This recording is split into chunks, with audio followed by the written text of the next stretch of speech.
Assalamualaikum warahmatullahi wabarakatuh. Perkenalkan, nama saya Destri Wandika dengan NIM C2401231051. Pada kesempatan kali ini, saya akan menjelaskan cara ataupun prosedur dari isolasi DNA. Yang pertama itu, ambil dan masukkan sampel sebanyak 0,03 gram ke dalam 1, ml tub. Kemudian tambahkan 200 mikroliter GT buffer. Selanjutnya adalah setelah ditambahkan, kemudian dihomogenisasi menggunakan vortex. Selanjutnya, setelah homogenisasi, tambahkan 200 mikroliter Proudke. Nah, setelah itu kocok sebanyak 30 kali.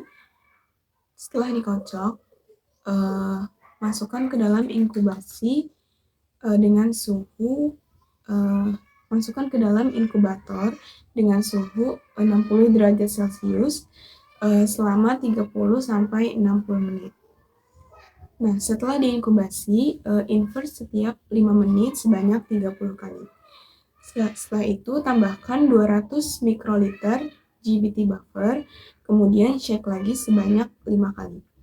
Setelah di-shake, masukkan lagi ke dalam inkubator untuk inkubasi dengan suhu 60 derajat Celcius selama 20 menit.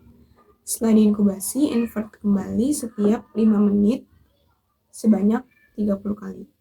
Setelah di-invert, ditambahkan preheat EB 200 mikroliter per sampel 60 derajat Celcius. Setelah itu, tambahkan 200 mikroliter ETOH apps. Kemudian shake selama 10-30 menit. Setelah itu, dimasukkan ke dalam freezer selama 30 menit sampai setengah hari. Kemudian, transfer ke spin GD column.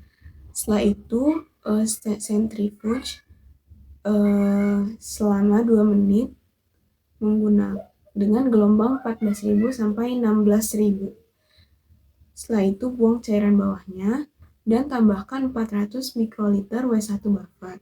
Kemudian centrifuge kembali selama 30 menit dan kemudian buang cairan bawahnya. Setelah itu, tambahkan 600 mikroliter W2 buffer. Setelah itu, centrifuge kembali dan kemudian buang cairan bawah. Kemudian centrifuge lagi dan pindahkan dari GD column ke tub 1,5 ml. Kemudian tambahkan 50 mikroliter preheat EB sebanyak 2 kali. Kemudian tunggu selama 10 menit. Dan terakhir centrifuge kembali. Setelah itu kita akan mendapatkan DNA yang berkualitas.